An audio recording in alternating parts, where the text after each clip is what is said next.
লাগবে আমি যে রেশিও দিছি এই রেশিও অনুযায়ী আমাদের 204 ভাগ লাগবে যে রেশিও আমরা এখানে দেওয়া আছে ম্যানুয়ালিও কিন্তু আমরা চেক করতে পারি যে ম্যানুয়ালি আসলে আমাদের 204 ভাগ লাগবে কিনা কারণ আমাদের এখানে 7টা পাইলের জন্য কিন্তু হিসাব টোটাল 7টা পাইলের জন্য আমাদের এই হিসাবটা এখানে করা হয়েছে আর কি এরপরে সিমেন্ট স্যান্ড আমাদের কতটুকু লাগবে তাহলে আমি কিন্তু এই সিমেন্ট ধরলাম 500 টাকা ব্যাগ 500 বসালাম আর এটা আমি 60 টাকায় ধরলাম এরপর আমাদের যেটা পাথর ধরলাম 180 টাকা এবং রড লাগবে 1.8 টন 1.8 টন মানে 2 টন না 2 টনের কাছাকাছি আমি কিন্তু এখানে ওয়েস্টেজ ধরতে পারবো আমি ধরলাম যে আমার এখানে 8% ওয়েস্টেজ হয়ে যাবে তাহলে ওয়েস্টেজ দিলাম এখানে হয়ে গেল আমি চাই একদম একুরেট 0 তাহলে একদম একুরেট বাড়াবে আর আমি যদি মনে করি না আমি এটার ওয়েস্টেজ একটু বেশি রাখবো তাহলে বেশি হবে একটু আর কি হ্যাঁ এখানে কিন্তু ওয়েস্টেজ দেওয়ার অপশন আছে আর আমি রড ধরলাম যে না 95,000 না আমার 90,000 টাকা টন রড তাহলে হয়ে যাবে এবং স্পেসিফিকভাবে আপনার এখানে দেখাবে কোন রড কত কেজি লাগবে এটা কিন্তু খুব ইম্পর্টেন্ট কারণ আমরা অনেক সময় যাই না 10 মিলি কত 16 মিলি কত 12 মিলি কত এখানে কিন্তু স্পেসিফিকভাবে দেখাচ্ছে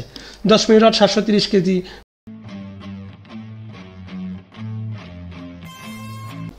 আসসালামু আলাইকুম আশা করি সবাই ভালো আছেন আমাদের যে ধারাবাহিক যে টিউটোরিয়াল আমাদের যে বিল্ডিং এস্টিমেটের এই ধারাবাহিক টিউটোরিয়ালে আমরা ফাইলটার পরিচিত আমাদের যে এস্টিমেট প্রজেক্টের যে ফাইল ছিল সেই ফাইলটার পরিচিত আমরা দেখছিলাম যে আমাদের কিভাবে আমরা মানে একটা সহজে একটা বিল্ডিং এস্টিমেট করতে পারি আমরা তো যাদের কাছে আগে ফাইলটা ছিল তারা অবশ্য দেখছেন যে ফাইলটা কত ইজিলিভাবে কাজ করা যায় তো এটা সম্পূর্ণ একটা আপডেট ভার্সন ফাইল এটা পুরোটাই এক্সেল বেস সফটওয়্যার হিসেবেই তৈরি করা আর কি তো এই ফাইলে আমরা ধারাবাহিক যে টিউটোরিয়াল প্রিকাশ ফাইল যেটা আমরা গতদিন আমরা শেষ করছি তো আজকে আমরা কাস্টিং সিটু ফাইল করব কিন্তু তার আগে যারা ফাইলটা নিছেন তারা আসলে একটু বিভিন্ন সমস্যার মধ্যে পড়ছেন অনেকে এই ফাইলটাকে জিপ করতে পারছেন না মানে জিপ না হওয়ার কারণ প্রথমত হলো আপনার এই যে উইনারটা আপনার পিসিতে থাকতে হবে এই যে উইনার কারণ আপনি আনজিপ করার জন্য এই উইনারটা লাগবে এই উইনারটা ইনস্টল দিয়ে পিসিটাকে আপনার রিস্টার্ট মারতে হবে রিস্টার্ট মারে তারপরে আবার ওপেন করতে হবে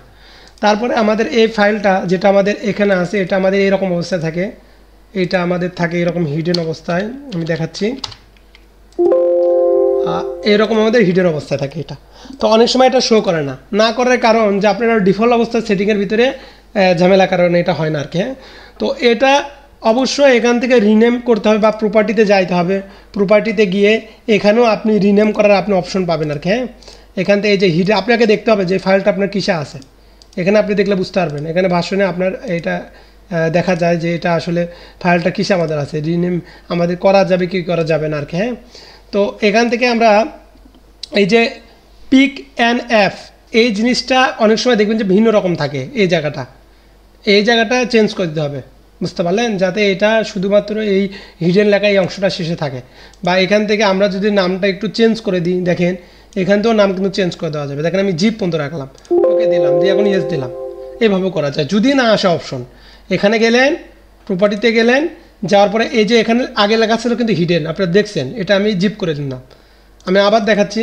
এটা রিনেম করলাম এটা রিনেমের আগে আমাদের ছিল এরকম হিডেন লেখা আপনাদের হিডেন এইভাবে শো করে না মানে হিডেন এরকম মানে হিডেন লেখা শো করতেছে না তাহলে এখানে গিয়ে এটা প্রপার্টিতে গিয়ে এই হিডেন লেখাটাকে এভাবে কেটে দিতে হবে দিয়ে এখানে এখন আমি যদি ইয়েস দিই ওকে দিলাম তাহলে এটা জিপ অবস্থায় রাখতে হবে এখান থেকে আমরা এই যে এক্সট্রাক্ট করবো এটা করার পরে এখানে আমি ইয়েস দিব ইয়েস দেওয়ার পরে এখানে পাসওয়ার্ড আমাদের এটা ওয়ান এটা পাসওয়ার্ড 1 দিয়ে দিব দেওয়ার পরে ফাইলটা আমাদের এখানে আমাদের ওপেন হবে আর কি এর ভিতরে ওপেন আছে এটা যেহেতু আগে এটা ওপেন আছে তো এটা এরকম থাকবে তো এরকম থাকলে এখান থেকে আমরা এটা রিনেম করব আবার এখান থেকে এইটুকু অংশ কেটে দেব এইটুকু অংশ কেটে এখানে শুধু লিখবো দেখেন 1.0 তারপরে একটা ডট তারপরে EXE দিলাম দেওয়ার পরে বাইরে ক্লিক করে ইয়েস দেব এরপরে ফাইলটাকে রিফ্রেশ করব করার আগে আমাদের একটু চেক করতে হবে যে এটা আমাদের পুরোটা মানে এই ফুল স্ক্রিনে থাকতে হবে অনেক সময় এই যে উপরে যে অ্যারোগুলো নেই এগুলো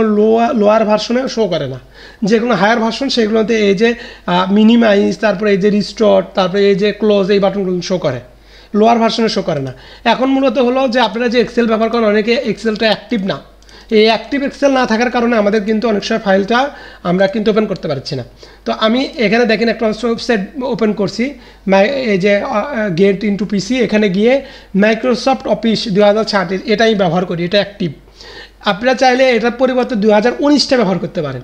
তো আপনি এই ওয়েবসাইটে গেলে সিভিলের যত সফটওয়্যার, যে অফিস টুল, আমি যদি অফিস টুলের ভিতরে যাই, এখানে যত অফিসিয়াল সফটওয়্যার সব পাবেন। এখানে সার্চ দিলে আপনি মাইক্রোসফট অফিস 19, 16, 10 সব পাবেন। এখান থেকে নিচে এসে আপনি দেখবেন হাউ টু ইনস্টল দিস, এখানে চাপ দিতে হবে। চাপ দিয়ে আপনার দেখতে হবে এটা কীভাবে ইনস্টল করতে হয়, এদের ডিরেকশন অনুসারে আপনি ইনস্টল করবেন। অবশ্যই আপনি মনে রাখবেন আপনি যে এক্সেল ব্যবহার করেন এটাকে অ্যাক্টিভ থাকতে হবে। এই যে উপরে লেখালে আপনাদের কিন্তু লেখা থাকে যে অ্যাক্টিভেশন ফেইল, এই ফেল লেখা থাকা যাবে না। এটা কীভাবে অ্যাক্টিভ করতে হয় এটা আপনাদের জানতে হবে, মানে এই ওয়েবসাইটের মাধ্যমে আপনারা এটা বের করতে পারবেন। তো এটা হলো মূলত পার্ট। তো আমরা এইটুকু করলে আমাদের ফাইলটা ওপেন হয়ে যাবে। তো আমরা একটু দেখি ফাইলটা কীভাবে ওপেন হয়। তো এখানে চাপ দিলাম, আমি ওপেন দিলাম। ওপেন দেওয়ার পর লাইসেন্স যাবে। এই লাইসেন্সটা যদি ভুল হয় তাহলে কিন্তু ফাইল আপনাদের ওপেন হবে না। তো এই লাইসেন্সটা কিন্তু অবশ্যই থাকার সময় প্রথমবার আপনার ইন্টারনেট থাকতে হবে। এই যে ইন্টারনেট আমার এখানে কানেকশন আছে, এই প্রথমবার ইন্টারনেট থাকতে হবে। আমি দেখেন এটাকে দেখেন আমি সঠিক লাইসেন্স দেওয়ার কারণে এটা আমাদের লাইসেন্স ওকে দেখাচ্ছে। এখন আমি এখানে ওকে দেব। আমি এখান থেকে বের হয়ে যাচ্ছি, এক্সিট দিয়ে এখানে এক্সিট বাটন দিয়ে বের হয়ে যাচ্ছি। আমি এখান থেকে এটা ক্লোজ করে দিচ্ছি। যার পরে আমি এরপর ডাবল ক্লিক করলাম, আবার পুনরায় ডাবল ক্লিক করলাম। দেখেন ডাবল ক্লিক করার কারণে কিন্তু আর আমাদের কোনো প্রকার লাইসেন্স চাইলো না, কারণ প্রথমবার আমাদের একবার লাইসেন্স চাই, প্রথমবার শুধু একবার লাইসেন্স দিতে হবে, পরের বার আর কোনো আমাদের লাইসেন্সের এখানে প্রয়োজন নাই আর কি। আচ্ছা, তাহলে আমরা এখন কোনটাতে এস্টিমেট করব? আমরা গতকাল প্রিকাস ফাইল এস্টিমেট করছিলাম। আমি এরপর দেখেন ডাবল ক্লিক করলাম। ডাবল ক্লিক করলে এখানে সব ফাইল ওপেন হবে। আমি যদি প্রিকাস ফাইলের মিলিমিটারটা কীভাবে করে আমি যদি এতে চাপ দিই, দেখেন এই যে এখানে মিলিমিটার আমরা কিন্তু করতে পারবো, মানে আমাদের মিলিমিটারে একই রকম ড্রয়িং। আমি এখানে টোটাল ক্যালকুলেশনে চাপ দিলে ফাইল সম্পূর্ণ ওপেন হয়ে যাবে। আমি যেটা করবো সেটা আমি অন দেবো। আমার সাপোজ প্রিকাস ফাইল আমার যা থাকবে ড্রয়িং থেকে জাস্ট আমি ইনপুট দেবো। এখানে আমি অনলি ক্যালকুলেশন দিলে শুধু যে পর্যন্ত আমি এস্টিমেট আমি করছি সে পর্যন্ত আমার দেখাবে, বাদ বাকি আমাদের হাইড হয়ে যাবে। তো এখানে আমার যেহেতু এটা করবো না, আমি এটা উঠাই দিলাম। তারপরে আমি এটা মিলিমিটার আমার দরকার নেই, আমার হলো ইঞ্চি আমি করবো। তাহলে আমি ইঞ্চের ফাইল এখানে শো করলাম। আমি এখন প্রিকাস ফাইলের উপর চাপ দিলাম। গতকাল আমরা প্রিকাস ফাইলে এস্টিমেটটা আমরা করছিলাম। এখন সাপোজ আমরা একটা প্রজেক্ট এখানে শুরু করব। এই প্রজেক্ট আমরা 10 তলা 15 তলা বলেন 20 তলা বলেন না, যে কত স্টোরি হোক এখানে সব আমরা সেমভাবে আমরা এস্টিমেটটা করতে পারবো আর কি। হ্যাঁ, একই রকম প্রসেসে। তো এখন আমরা যেটা এস্টিমেটটা আমরা ইয়েটা করব। তো আমাদের প্রিকাস ফাইল আমাদের সাপোজ আমাদের প্রজেক্টে নাই, আমি এটা মানে ডিলিট করে দিলাম, সম্পূর্ণ জিরো হয়ে গেল। আমি করবো কাস্টিং সিটু ফাইল। তাহলে আমি এটা উঠাই দিব, উঠাই দিয়ে এটা আমি চাপ দিলাম। তাহলে দেখেন এখানে কাস্টিং সিটু ফাইল শো করবে। এখন এখানে টোটাল ক্যালকুলেশন চাপ দেবো। যার পরে আমি শুধুমাত্র এখান থেকে এই যে ঘরগুলো আমি সিলেক্ট করে এইটুকু ইনপুট দেবো। আর ওই সাইডে আমাদের শুধু আছে রেশিও, আর কিছুই নাই। এখানে এইটুকু ইনপুট দিলে আমাদের টোটাল রেজাল্ট সব আমাদের বের হয়ে যাবে আর কি, সব কিছু আমাদের বের হয়ে যাবে। আচ্ছা, তাহলে আমি এখন কি করতে পারি? আমি এটা করে দিচ্ছি। আমি আমার ড্রয়িংটা বের করি। আমি একটু জটিল ড্রয়িংটাই বের করছি যাতে আপনাদের সহজ ড্রয়িংগুলো আপনারা করতে পারেন। এটা হলো মূল একটা রিয়েল প্রজেক্টের প্ল্যান। তো এখানে আমরা দেখতে পাচ্ছি P1 এবং P2 ফাইল আমাদের আছে, যেটা কাস্টিং সিটু ফাইল। তো এই ফাইলের যে ইনফরমেশন এখানে দেওয়া আছে। শিডিউল অফ ফাইল রিইনফোর্সমেন্ট এখানে বলা আছে। P1 ফাইল যেটা লেন্থ হবে 55 ফিট, L1 যেটা 35 ফিট, L2 যেটা 25 ফিট। এখানে বলা আছে ভার্টিক্যাল রিইনফোর্সমেন্ট L1 যেটা 6টা 16 মিলি স্ট্রেট রড হবে, এবং L1 কিন্তু এক্স আর L1 কিন্তু ওয়াই। এটা কিন্তু আমাদের এই যে লং সেকশন ওখানে বলে দেওয়া আছে। P2 এর ক্ষেত্রেও সেম একই রকম। তো আমরা একটু এই লং সেকশনটা দেখি। আমরা দেখতে পাচ্ছি পুরোটা ফাইলের টপ থেকে বটম এটাকে বলা হয়েছে L দ্বারা প্রকাশ করা হয়েছে। আর আমাদের এখানে এই যে কিছু অংশ এটাকে বলা হয়েছে L2, আর উপরে এই অংশকে বলা হয়েছে L1, যেটা ক্রস সেকশনটা কাটা হয়েছে 2 দ্বারা, আর এখানে কাটা হয়েছে 1 দ্বারা। আচ্ছা, এখন আমরা যদি একটু দেখি তাহলে আমরা একটু ইনপুট আমরা দিই। তাহলে আমরা প্রথমে P1 এর ফাইলটা করব। P1 ফাইলটা আমাদের কতটুকু আছে একটু দেখি। আমাদের P1 ফাইল আছে আমাদের এখানে, এর আগে আমি কাউন্ট করছিলাম 7টার মতো আছে। তাহলে আমি এখানে এক্সেল ফাইলে এই জায়গায় আমি একটু দিচ্ছি। আমি এটা একটু জুম করে নিই, তাহলে আপনাদের বুঝতে সুবিধা হবে। আচ্ছা, আমি একটু জুম করে নিলাম আর কি। হ্যাঁ, তাহলে বুঝতে সুবিধা হবে। তাহলে এখানে আমি প্রথমত P1 ফাইল আমাদের আছে 7 দিলাম। আমার এই ডাটাগুলো আমাদের দরকার নেই, আমি এগুলো ডিলিট করে দিলাম। এখান থেকে এইটুকু আমাদের ডিলিট হবে, আমি এখানে ডিলিট করে দিলাম। তাহলে P1 আইটাম আমি ডিলিট করে দিলাম। P1 ফাইল আমাদের 7টা। ডায়া কত আমি একটু দেখি, ডায়াটা কত এটা। তাহলে আমাদের ডায়াটা এখানে আছে 20 ইঞ্চি ডায়া। তাহলে আমি এর উপরে দেবো কি 20। এরপরে বলা আছে টপ টু বটম পাইলের টোটাল হাইট, তার মানে একদম নিচ থেকে শুরু করে পাইলের টোটাল হাইটটা কত। তাহলে এটা আমরা একটু দেখি। অবশ্যই ড্রয়িংটা ভালো মতো বুঝতে হবে। দেখেন L+ পর্যন্ত আমাদের এখানে মাপটা দেওয়া আছে 55 ফিট। 55 ফিট আমাদের দেওয়া, কিন্তু আলাদা করে কাট অফ লেভেল আরও 3 ফিট 4, তাহলে আমাদের কত হচ্ছে, তাহলে 55 3 58 ফিট 4 ইঞ্চি কিন্তু হচ্ছে পাইলট, মানে এই বটম থেকে একদম টপ পর্যন্ত, কারণ এই কাট অফ লেভেলেও কিন্তু আমাদের রড আছে। তাহলে আমরা এটা দিব, তাহলে টপ টু বটম আমরা মাপ পেলাম কত, 58 ফিট 4 ইঞ্চি, 58.33। শুধু দেখেন 58.33, স্যার কিন্তু কোনো আমি সংখ্যা বসাইনি, মানে কোনো ইঞ্চি ফিটের চিহ্ন দিন, আমি ওকে দিলাম, ফিটের চিহ্ন অটোমেটিক নিয়ে নেবে। এরপর বলা আছে কাট অফ লেভেল, যেটা কাট অফ লেভেল আমরা দেখলাম 3 ফিট 4 ইঞ্চি, তার মানে 3.33। কোনটা আমি 3 ফিট 4 ইঞ্চি একটু দেখি, এই যে এখান থেকে এইটুকু বলে দেওয়া আছে 3 ফিট 4 ইঞ্চি দিয়ে দিলাম। এরপর বলা আছে পাইলের বটম, এখানে সি অর্থাৎ সি মানে আমাদের যখন সিমেন্ট কংক্রিট যেটা আমরা করি সিসি, তারপর অনেক সময় দেখা যায় পাইলের বটমে আমরা মাস কংক্রিট দিই, কোনটাতে আমরা একটু দেখি, এই যে নিচের এই অংশটুকু, তো অনেক সময় দিই, অনেক সময় এই যে এরকমও থাকে, অনেক সময় নাও বলা থাকতে পারে। তো যেহেতু 9 ইঞ্চি এখানে দেওয়া আছে, আমরা এমনি কংক্রিটের জন্য এটা 9 ইঞ্চি আমরা দিতে পারি, বা আমরা না দিলেও আমাদের দরকার না, আমরা দিলাম না। এরপর বলা আছে রেইনফোর্সমেন্ট অফ পাইল, এখানে একটু আমাদের ভালো মতো বুঝতে হবে। আচ্ছা, পাইলের রেইনফোর্সমেন্টটাকে এখানে কিন্তু অর্ধেক করে ভাগ করে দেওয়া হয়েছে। কী করা হয়েছে, যে আমাদের এই 35 ফিট এবং 25 ফিট দুটা কিন্তু দুই রকম। দেখেন আমাদের ভার্টিক্যাল রেইনফোর্সমেন্ট আপ টু আমাদের যে L1 যেটা আমাদের যে মাপটা থাকবে, এই 35 ফিট পর্যন্ত আমাদের কিন্তু L1, যেটাতে বলা হয়েছে যে আমাদের এই যে আমাদের মাপটা নিচে একটু দেখি, L2 এর L1, L2তে আমাদের আছে 25 ফিট নিচে, অর্থাৎ এই যে টোটাল পাইল থেকে এই L2 মানে 25 ফিট অংশতে আমাদের কয়টা, 6টা 12 মিলি স্ট্রেট রড হবে। এখানে আমাদের বলে দেওয়া আছে, এই যে বলে দিচ্ছে 6টা 12 মিলি স্ট্রেট রড। তাহলে আমরা এখানে কিভাবে আমরা এটা করতে পারি, তাহলে এখানে দেখেন, এখানে আমরা রেইনফোর্সমেন্ট অফ পাইল, এখানে যদি আমরা পাইলে কোনো ইনপুট দিই, তাহলে পাইলের টোটাল একদম পুরোটা রড আমাদের নিয়ে নেবে, পুরো রড নিয়ে নেবে একদম। মানে এখানে আমি যদি সাপোজ 20 মিলি রড আমি যদি 6টা দিই, তার মানে কি এই 6টা রড আমাদের 58 ফিট পর্যন্ত আছে, কিন্তু আমাদের তো এইরকম নাই, আমাদের সিস্টেমটা আছে এখানে যে আমাদের হলো এখানে অর্ধেক অর্ধেক করা আছে। তাহলে অর্ধেক অর্ধেক যদি করা থাকে, তাহলে অর্ধেক অর্ধেকভাবে আমাদের দিতে হবে। সেই জন্য আমরা এই ঘরটা আমরা ব্যবহার করব, এই ঘরটা আমরা ব্যবহার করব, এই ঘরও ব্যবহার করব, এবং এই ঘর, এই দুটো ঘর আমরা ব্যবহার করব রডের জন্য, এই ঘরটা আর এই ঘরটা, এই দুটো ঘর ব্যবহার করব। তাহলে দেখেন আমাদের লেন্থটা কত ফিট আমরা পেলাম, যে টোটাল আমাদের যে লেন্থটা হবে, তাহলে আমাদের লেন্থটা আমরা দেখলাম প্রথম 25 ফিট, এবং ডায়া কত মিলে আছে, ডায়া আমাদের আছে এটা হলো 12 মিলি, এবং নোজ কয়টা, 6টা। আমাদের আর কিছু দরকার নেই, এইটুকু দিলেই হবে। আমি একটু দেখি তাহলে এই ডাটাটা ঠিক আছে কিনা, 6টা 12 মিলি স্ট্রেট আমাদের 25 ফিট পর্যন্ত, এটা আমি দিয়ে দিলাম। এখন এখানে আরেকটা ঘর আমাদের নাই, এখানে আমরা এই ঘরে এটা কাউন্ট করব, কারণ আমাদের সাধারণত এইরকম টাইপটা খুব কম হয়, যেহেতু জটিল আমি এই জন্য এটাই বের করছি জটিলটা, আমি এরপরে বিভিন্ন রকমের একটা ড্রয়িং আমি দেখাবো আর কি। তাহলে এটা আমি দিলাম এইটুকু ঘরে। এরপরে এই যে এক্সট্রা স্পাইরাল এভরি বার ট্র্যাক ওয়েল্ডেড, যেহেতু আমাদের আলাদা কোনো ঘর নাই, আমরা বাদ বাকি অংশটুকু এইটুকু অংশটা আমরা করব। কীভাবে করবো এটা দেখেন, তাহলে আমাদের এটা কত মিলি রড, আমাদের কত মিলি, 16 মিলি রড উপরে এসে আমরা দিচ্ছি, এরপরে ডাটা দিচ্ছে আমাদের এই যে L1, এটা আমাদের কত ফিট, 35 ফিট, এই অংশটুকু আমরা দিব। তাহলে L1 আমরা আমাদের নোজ কয়টা, 6টা, এটার লেন্থটা কত, 35 ফিট দিয়ে দিলাম। তাহলে আমরা এইভাবে করলাম, এইভাবে কেন করলাম, কারণ এই জিনিসটাকে আমাদের দুই ভাগে ভাগ করে দেওয়া আছে, এই জন্য আমরা এই জায়গাগুলোতে আমরা ইনপুট দিলাম আর কি। হ্যাঁ, যদি আমাদের এইটা আমাদের এইখানে যদি আমাদের এখানে আমরা যদি ইনপুট দিতাম, তাহলে টপ থেকে বটম আমাদের নিয়ে নিত, মানে একদম নিচ থেকে শুরু করে একদম টপ পর্যন্ত পুরোটা রড নিয়ে নিত। আমরা সামনে ভিডিওতে আমরা এই জিনিসটা আরও আমরা দেখবো আর কি। আচ্ছা, তাহলে আমরা এটা দিলাম। এরপরে স্পাইরাল রড যেটা আমাদের আছে, যে দেখি একটু আমাদের স্পাইরাল রড কত, স্পাইরাল রড আমাদের 10 মিলি রড আছে, 10 মিলি রড আমাদের 4 ইঞ্চি সেন্টার টু সেন্টার। এটা আমাদের আছে হলো 1 সেকশনে আর 2 সেকশনে, দুটা কিন্তু দুই রকম, একটাতে 4 ইঞ্চি, একটাতে 6 ইঞ্চি। এটাকে আমরা অ্যাভারেজ করে নেব, 4 আর 6 দুটাকে যোগ করলে আমাদের কত হবে, 10কে যদি 2 দ্বারা ভাগ করি 5 ইঞ্চি পরপর, তাহলে এখানে আমরা দিতে পারি যে 10 মিলি রড। এখানে কিন্তু বলে দেওয়া আছে যে অ্যাভারেজ কয় ইঞ্চি পেলাম, 5 ইঞ্চি। এবং ক্লিয়ার কাভার এখানে কিন্তু আমাদের বলে দেওয়া আছে ক্লিয়ার কাভার কত, তো নর্মালি ক্লিয়ার কাভার আমাদের 3 ইঞ্চি, এই যে বলে দেওয়া আছে 3 ইঞ্চি। তাহলে এখানে দিব কত, 3 ইঞ্চি আমরা ক্লিয়ার কাভার দিয়ে দিলাম, 3 ইঞ্চিটা দিয়ে দিলাম। আর এখন আমাদের যদি আমরা এইভাবে যদি আমাদের একটু হয়ে যায়, মানে এস্টিমেট করতে, যে আমরা এই ঘরগুলোতে আমরা ইনপুট দিব না, আমরা নিচে আমরা এই পাইলের জন্য, যেহেতু আমরা এই পাইলে এস্টিমেটই করব, আমি P1 এই পাইলটাতে প্রথমটাতে আমি কংক্রিট হিসেব করব, পরেরটাতে আমি রড হিসেব করতে পারবো, বা আমি যদি একটা লাইনও হিসাব করতে চাই, একটা লাইনও আমি হিসাব করতে পারবো আর কি, এই আর কি। হ্যাঁ, তো এইটুকু ইনপুট দিলে আমাদের কিন্তু মানে অটোমেটিক রেজাল্ট আমার হয়ে যাবে।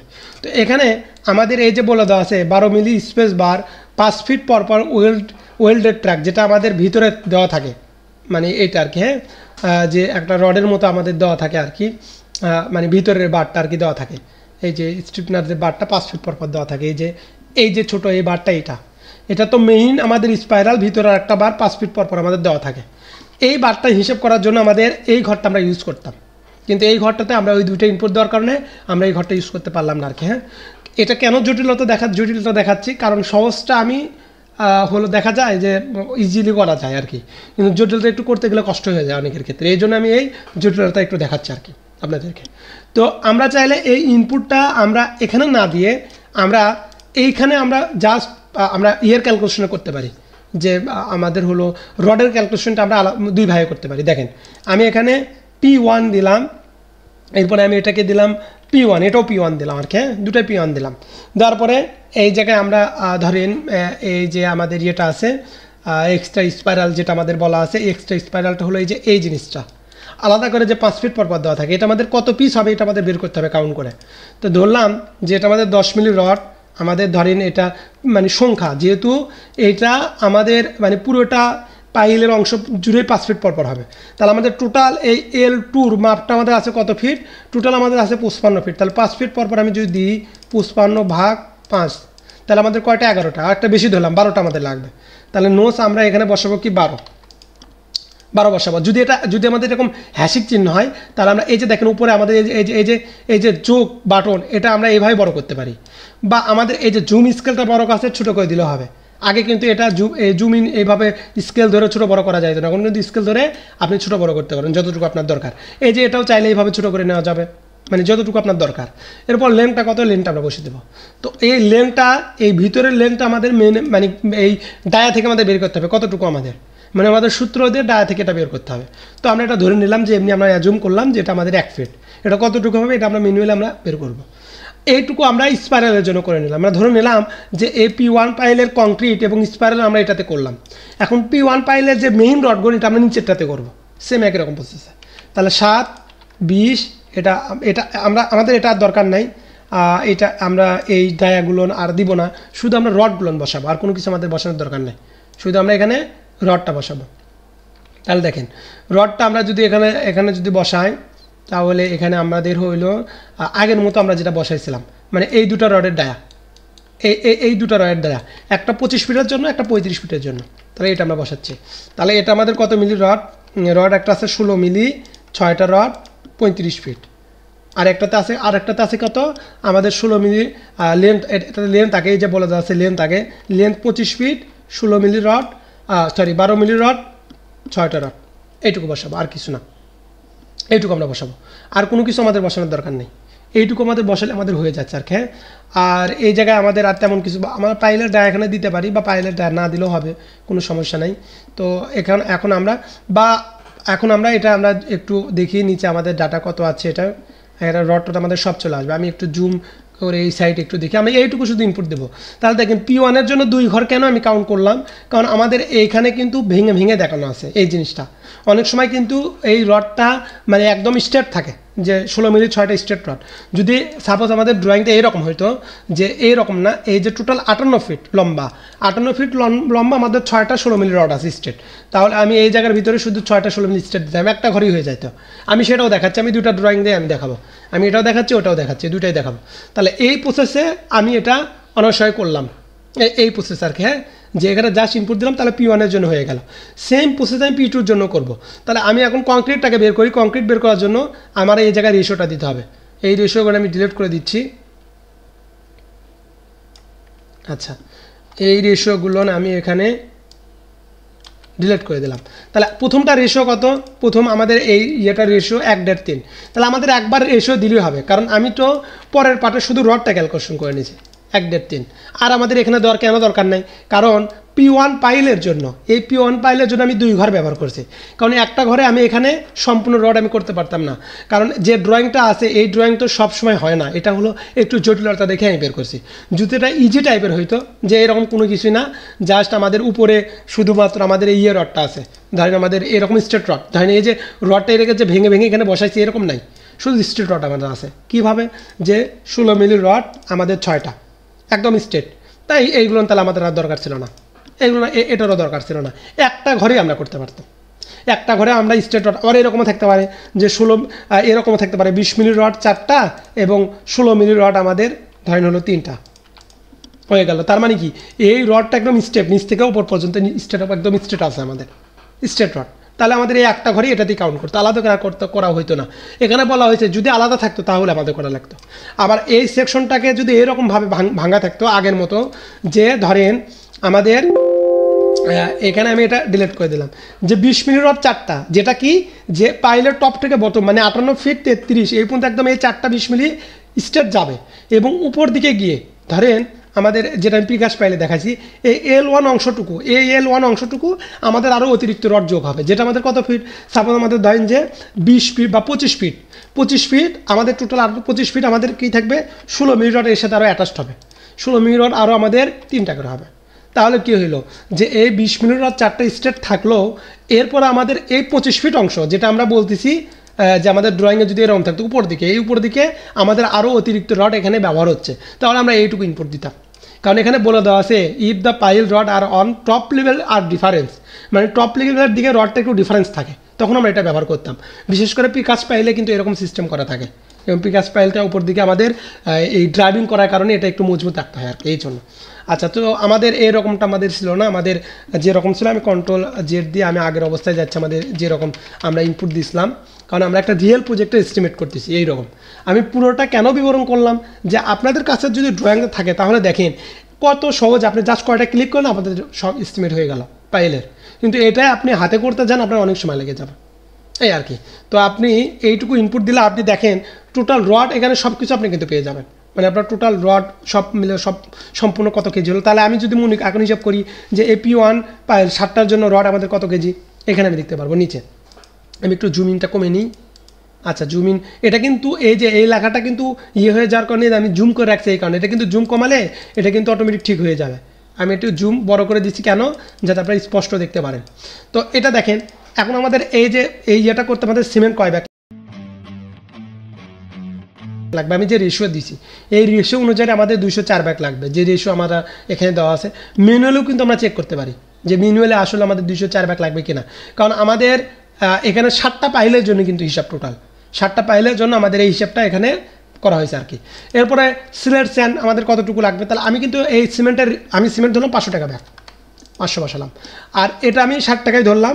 এরপর আমাদের যেটা পাথর ধরলাম 180 টাকা, এবং রড লাগবে 1.8 টন, 1.8 টন মানে 2 টন না 2 টনের কাছাকাছি। আমি কিন্তু এখানে ওয়েস্টেজ ধরতে পারবো, আমি ধরলাম যে আমার এখানে 8% ওয়েস্টেজ হয়ে যাবে, তাহলে ওয়েস্টেজ দিলাম এখানে হয়ে গেল। আমি চাই একদম একুরেট 0, তাহলে একদম একুরেট বাড়াবে। আর আমি যদি মনে করি না আমি এটারও ওয়েস্টেজ একটু বেশি রাখবো তাহলে বেশি হবে একটু আর কি। হ্যাঁ, এখানে কিন্তু ওয়েস্টেজ দেওয়ার অপশন আছে। আর আমি রড ধরলাম যে না 95,000 না, আমার 90,000 টাকা টন রড, তাহলে হয়ে যাবে। এবং স্পেসিফিকভাবে আপনার এখানে দেখাবে কোন রড কত কেজি লাগবে, এটা কিন্তু খুব ইম্পর্টেন্ট, কারণ আমরা অনেক সময় যাই না 10 মিলি কত, 16 মিলি কত, 12 মিলি কত, এখানে কিন্তু স্পেসিফিকভাবে দেখাচ্ছে 10 milli rod 730 KG, 12 milli rod এত কেজি, 16 মিলি রড এত কেজি। তো আমরা কিন্তু সেমভাবে এইভাবে আমরা হিসাবগুলো আমরা করতে পারি, একদম পুরোটা আমাদের প্রসেস আর কি। মানে আমাদের কিন্তু সব এখানে ডাটা এখানে কিন্তু সব আমাদের দেওয়া আছে আর কি, পুরোটা আমাদের এখান থেকে কিন্তু হিসাব করে দেওয়া আছে যে কোনটা কতটুকু রড লাগে। আপনি যদি ম্যানুয়ালি একটু চেক করেন, ম্যানুয়ালি চেক করে আমাদের করা যাবে। আচ্ছা, ম্যানুয়ালি যদি একটু চেক করি, দেখেন এই যে 16 মিলি রড আমাদের 6টা 35 ফিট আছে আর কি। হ্যাঁ, তাহলে আমি 16 মিলি রডের 1 ফিটের ওজন 0.48 ইন্টু আমাদের কয়টা রড, 6টা রড ইন্টু আমাদের কত ফিট 35 ফিট, তাহলে একটার জন্য হলে 100.8, আমাদের আছে কয়টা 7টা, তাহলে গুণন 7 দিব, তাহলে এটা আমাদের কত 750.6, 705.6। তাহলে একটু দেখে একটু মিলাতে দেখি এটা ঠিক আছে কিনা। এই দেখেন 750.6 কেন হলো না এটা, কারণ আমাদের যে পয়েন্টার পর যে সংখ্যাগুলো এখানে কিন্তু আমরা কাউন্ট করিনি, এটা কিন্তু কাউন্ট করে নিয়েছে সেম একই রকম প্রসেসে আমরা এটা আমাদের হিসাব হয়ে যাচ্ছে আর কি। হ্যাঁ, তো অতএব বলা যায় এটা 100% একদম একুরেট, আমাদের একদম 100% একুরেট। তাহলে এটা আমাদের হিসাবটা আমরা এইভাবে করলাম পেজে মার্কেট প্রাইস দিয়ে। এখন যদি মনে করেন না পিডাব্লিউডি হিসাব আমরা দেখবো, সরাসরি পিডাব্লিউডি যে রেট আছে সেই রেট অনুযায়ী আমরা যদি দেখি, দেখেন 431 আমাদের এই যে এক সেফটি কংক্রিট তৈরি করতে 431 টাকা খরচ হয়, যেটা আমাদের ধরেন হলো সবচেয়ে বেশি পিডাব্লিউডিতে যেটা দেওয়ার নতুন ইয়েতে, এটা কিন্তু সবচেয়ে যে জায়গা বেশি রেট সেটা কিন্তু ধরা। আপনি কিন্তু চাইলে পরিবর্তন করতে পারবেন, আপনি যদি মনে করেন না আমার তো এটা 400 টাকা করে পড়বে দিতে পারেন, সমস্যা নাই। আবার এটা প্লেসিং অফ কংক্রিট, যেটা ওই যে কংক্রিটিং যখন করাবে এইটা, তারপর আমাদের যখন ওভারফ্লো হয়ে যায়, এই ওভারফ্লোর জন্য স্টেজ ধরা হয়, কারণ আমরা যখন কাস্টিং সিটু ফাইল আমরা করতে যাই তখন দেখা যায় আমাদের একটু কংক্রিট ওভারফ্লো হয়ে যায়, সেটাও আমাদেরকে দিতে পারবো আমরা। এরপরে এখানে আমাদের রডের রিভার আমাদের ধরেন এখানে অনেক ধরা আছে পিডাব্লিউডি, কিন্তু এটা ধরেন আমাদের 90 টাকা বা 92 টাকা, তো এটা আমরা চাইলে এখানে পরিবর্তন করতে পারবো। এরপরে সেম আগের রকম প্রসেসে আমরা যে বোরিং করব, পিআইটি টেস্ট, লোড টেস্ট, এই জন্য কত টাকা খরচ। এরপর আমাদের যে ম্যান পাওয়ার অ্যানালাইসিস, এটা আমি আগেও বলছি এখনও বলতেছি, এই ম্যান পাওয়ার অ্যানালাইসিস আপনার খরচটা কত। আপনি যে কালার ঘরগুলো, এই কালার ঘরগুলো শুধু ইনপুট করতে পারবেন, আপনি নিজেও যাচাই করলে আপনি করতে পারবেন। তো আমি কিন্তু এই বিস্তারিত বলার কারণে অনেক সময় লেগে গেলো। দেখেন আপনি ড্রয়িং থেকে এই ঘরগুলো ইনপুট দিয়ে কতক্ষণ সময় লাগতে পারে, 1 মিনিট, এর বেশি তো লাগবে না, বা 1-2 মিনিট, এর বেশি তো লাগবে না। তো আপনি 1-2 মিনিটে আপনি একটা প্রজেক্টের ইনিশিয়াল অবস্থা আপনি পুরো পাইলে এস্টিমেট করে ফেলে দিচ্ছেন। তো এই হলো আমাদের হিসাব। আমরা সাপোজ এই P1টাই করলাম, আর আমাদের তো দরকার নাই, তাহলে আমি এখানে অনলি ক্যালকুলেশনে চাপ দেবো। দেখেন শুধুমাত্র P1টা দেখাবে, আর P1-এর ডাটা এখানে আমরা দেখব, তো নিচের দিকে আমাদের দরকার নেই আর কি। তো এইটা আর সেভ অ্যাজ অবশ্যই হবে, এটা এই যে সেভে চাপ দিলাম, এটা সেভ হলো। আর এই ফাইলটা যদি আমি পরিপূর্ণ সম্পূর্ণ সেভ করতে, তাহলে সেভ অ্যাজ আমি চাপ দেবো, তাহলে ওটা সেভ অ্যাজ হবে আর কি। আর এখানতে আমি চাইলে মিনিমাইজ করতে পারবো, সব করা যাবে এখানে, বা আপনি এখানে যে উপরে আপনাদের বার থাকে, বার থেকে আপনি করতে পারেন আর কি। তো এই হলো প্রসেস আমাদের সম্পূর্ণ এস্টিমেটের। তো আমরা সামনের দিন ধারাবাহিকভাবে আমাদের এস্টিমেট আমরা সামনে আরও করবো আর কি। তো ঠিক আছে, সবাই ভালো থাকেন, সুস্থ থাকেন। আর আমার স্ক্রিনে দেওয়া নাম্বার থাকবে, সেই নাম্বারে আপনারা যোগাযোগ করবেন যারা নতুন অবস্থায় ফাইলটা নিতে চান। এটা কিন্তু পুরোটা একদম প্রজেক্ট, মানে পুরোটা একদম ফুল একটা আপনি প্রজেক্টে করতে পারবেন, মানে পুরোটা একদম সব একদম আহামরি জটিল কোনো কিছু না, জাস্ট ড্রয়িং থেকে শুধু ইনপুট দেওয়া। তো সবাই ভালো থাকেন, সুস্থ থাকেন, আল্লাহ হাফেজ, আসসালামু আলাইকুম।